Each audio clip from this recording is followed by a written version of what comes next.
What up, YouTube? You already know. It's your favorite bean eating mofo, fresh off that banana boat. Big Lou. At What It Do with Big Lou, NFCR2. Baby, baby. Shout out, folks. Big shout out to Just Chillin'. You're right, son, bruh. Pro Club is what we do, player. Pro Club t-shirts, pro Club shorts, Pro Club boxers, Pro Club hoodies. I got a nice Parker jacket, Pro Club. You know, hey, it is what it is. It's the best of the best when it comes to tees and hoodies, man. They're the thickest. They hold their color. They hold their everything about them when you wash them. I always hang dry my stuff, though. I don't dry them in the dryer. I hang dry them, and they last a lot longer. So with that being said, as you can tell by that thumbnail, and I dropped a couple of shorts today and one yesterday. Ex-heavyweight champ of UFC, Cain Velasquez, was granted bail. He made bail. He was actually released, walked out of the facility. That's one of the shorts that I dropped. He's walking out of the facility, Santa Clara County facility, which is downtown San Jose. Again, he posted $1 million bail, and now he, with his attorney, Mark Garagos, they'll be fighting his case from the streets, which it looks a lot better than being in custody. Because even you make all your court appearances in the the county jail jumpsuit, and then even though that they once you get to trial, even though they give you clothes, you're still shackled. You know what I mean? It's just not a good look, man. So after 8 months being locked up since February, he finally got to get out of there and walk free. Judge Boca Negra, I can't think of his first name right now. I'll tell you in a minute. I'll look at my notes, but his last name definitely is Boca Negra. In English, that translates to black mouth. You learn something new every day. Boca being mouth, Negra is the color black, so black mouth. So Judge Blackmouth let him out on a $1 million bail. So I'm gonna give you guys a little thing. I wrote down some notes, right? So this is what we do know. We know that he was arrested back in February, allegedly shot into a truck, right? The truck had the person who allegedly hurt his 5-year-old son. And this individual was in Galarte. I think his last name is Galarte. He was in the vehicle with his mother and stepfather. And where they were going, I got no clue. The judge's first name is Arthur Bocanegra. So I'm going to go ahead and give you guys some details if you guys don't know what led up to this. So the headline of the newspaper article is Cain Velasquez makes first statement after being released from bail on $1 million bail. And you guys watched the short. First thing he said was he feels blessed, and he thanked everybody for all the support.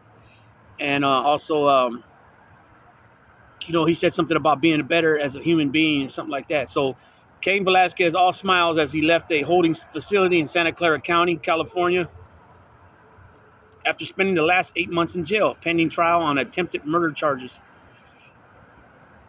Excuse me. Early Wednesday morning, the former UFC heavyweight champion was officially released after he posted $1 million in bail. The decision to release Velasquez came from Judge Arthur Bocanegra, who opted to let the 40-year-old retired fighter return home to his family after he had been denied bail numerous times since his arrest in February. Just feel blessed, is what Cain said. That was his first statement. Ready to go home, be with the loved ones, family, friends, and make something positive out this whole situation. Some would say, how can you make anything positive out of that? Most likely he's going to go do time. How much time, depends on what they can work out. But one thing's for sure, this man did something that a lot of people you'll hear say that, when it comes to my family, I'll give my life or I'll do whatever it takes to get somebody back to hurt my family. So many people say that, but how many really will do it? You know what I'm saying? This guy actually did it. You know what I'm saying? And, but to be honest, I think the case is weak, and not weak on allegedly what they say happened, but the reason it's weak is because the participants, as far as what I mean by that, is the people that were on the scene when it allegedly happened. This guy's mother, they can't even find her. They want to they want to serve her with like a subpoena type deal, to come in and talk to the district attorney and the police, the law enforcement, and they can't even find her. The stepfather said that he is not gonna help out in no way possible, and I think that's because of the lawsuit that they're trying to push. And then what they're doing too to Kane is that the guy that is accused of doing something to his 5-year-old son is they're not going forward on his case, his charges, until they wrap this up, and that's kind of jacked up. That's not right in the least bit, you know what I'm saying? Because it's the same district attorney's office that's trying to go after, not trying, but that is pushing the issue on both of these incidents, right? So this is what Kane also said. He said, just want to thank everybody who had my support. No, just thank you to everybody who had my support. I love all of you. Always continue to be better as a person. Always do good things and just make something positive of this terrible situation. My family and I were going to do that. We're going to do that, parentheses, quote unquote. As a condition of his release, Velasquez is confined to home detention with GPS monitoring, and he's not allowed to have any weapons in his house. Velasquez was also offered to undergo outpatient treatment for traumatic brain injury and CTE, chronic traumatic encephalopathy, a nearby facility close to his home, as well as counseling for parents of children who have been victimized by sexual abuse. So that probably had a lot to do with it too. We've seen, over the years with different, football players, wrestlers, boxers, the CTE issue is a big deal, right? So let's give a little background on what happened. Velasquez was arrested in late February after he allegedly went on an 11-mile car chase pursuing a vehicle containing Harry Goularte, the man accused of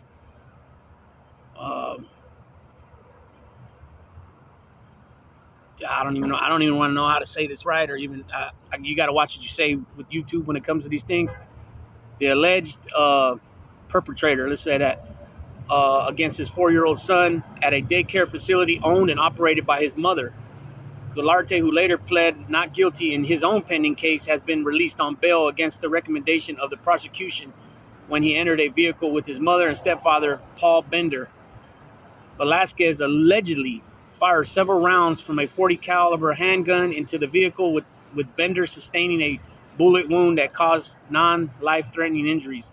As a result, Vasquez faces 10 counts stemming from the alleged rampage, including premeditated attempted murder, which comes with a potential life sentence in prison if he's convicted on all charges. With his bail granted, Velasquez will now be able to return home to his family while working with his attorney, Mark Garagos, as they begin mounting a defense for his upcoming trial. Velasquez is due back in court November 21st for the next hearing in this case. So that's 21st. So today's the what? The 9th? No, today's the 10th. No, the 9th. Today's the 9th. So you're talking less than 2 weeks. He's back in court, right? Mark, if you guys don't know, Mark Garagos was Michael Jackson's attorney when they went to trial, and he won. And he's also represented some other big name people too. He's getting older now. He's a really old man. I mean, back then he was already a lot of gray. Now he's a lot of white. He's an older man, but he's definitely a good attorney. And you can bet your ass that the attorneys that work for him are also good attorneys. He's got that notoriety. That his firm that he has, everybody up under him is good attorneys. So a lot of times, people will come in there and represent, like, for example, Kane. It won't always be Mark Garagos that comes in, but when it comes to trial stuff, he's always working. You can believe that. And he's the one that does the things behind the scenes, but then when it comes to trial, he'll be there. You know what I'm saying? And the reason I'm saying that, because a lot of the pictures of Kane in court, it's not Mark Garagos there. It's one of another attorney from his firm. But yeah, it just seemed like they were trying to railroad Kane, because the way it works is that, okay, you make statements, people can make statements, and then those statements can be used in court, like in prelim and all that, and pre-trials, and they can be used then. But when it comes down to the actual trial, the people have to show up. They can't use their statements. The police can't go up there and say, this is what they told me. No, those people, the accusers have to show up, right? And so that favors, Cain in the long run. That's why, if this guy, Paul Bender, saying that he's not willing to help, he's not willing to help the prosecution at all. And then I had watched the interview with Mark Garagos where he said that some things just came to light to them in their investigation, that it seems that the parents, the mother and the stepfather, knew of this dude, Harry Galarte, messing around, perpetrating on other youngsters. You know what I'm saying? So if that's the case, that's pretty chicken shit of these this stepfather and mother, to have this dude around like that. Around, you're supposed to be the protector of these youngsters when they're in your custody, right? So if you run a daycare, just like at school, a public school, the kids' safety comes first before anything else. So same thing when you're a caretaker, as far as a daycare, you're supposed that the kids' safety comes first. You know what I'm saying? And that even if it's your son, that he's been, perpetrating and doing weird stuff.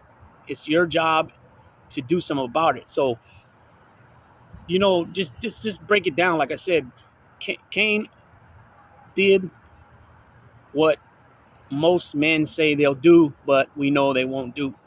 You know what I'm saying? You will go to the ends of earth for your kids. You know what I mean? Because you're their father, you're their protector. A lot of times the fathers are not in the picture because they've died, they passed away. Maybe they're sick, very sick, terminally sick, or they're in jail or prison, or they, whatever. A lot of times the uncle, older brother, the grandfather steps in, and raises those kids. Same thing, they're there to protect the kids. Look at the weather, how it keeps changing. It goes sunny, then it goes cold. It's a trip. It rained last night again. So, we need that rain for the crops. You know what I'm saying? I just don't want too much rain. You know what I'm saying? But anyways, back to what I was saying. The stepfather, Paul Bender, through his attorney, said he will not assist at all the prosecution. Again, the mother is in the wind. They can't even find her to serve her with subpoenas. And they pushed back, even though it says there that they didn't want to let the guy to get released, Paul Galarte, in his case, they're still using that in their favor. You know what I'm saying? They're pushing off his case to use him to try to testify against Cain. You know what I mean? And I'll just say this, man. You say you're not supposed to take the law in your own hands. You're not supposed to be a vigilante, but anybody, I don't care if they're a cop, district attorney, assistant district attorney, the judge, anybody that's in a position of law enforcement, or somebody that works in law. You know what I'm saying? Even in this case, the father in you, the grandfather in you should be like, you know what? Yeah, he allegedly took the law into his own hands, but you know what? It was for a damn good reason. You know what I'm saying? It's just, the only thing with that, when you doing that, what allegedly happened, 11-mile chase or whatever, you endanger a lot of other people. You know what I'm saying? I don't think it was premeditated. I think he just grabbed his piece and, went out and whatever happened. It wasn't, I don't think he wrote down, okay, this is what I'm going to do. It just, unfortunately, not, when you mess with people's kids and family, that's what happens, man.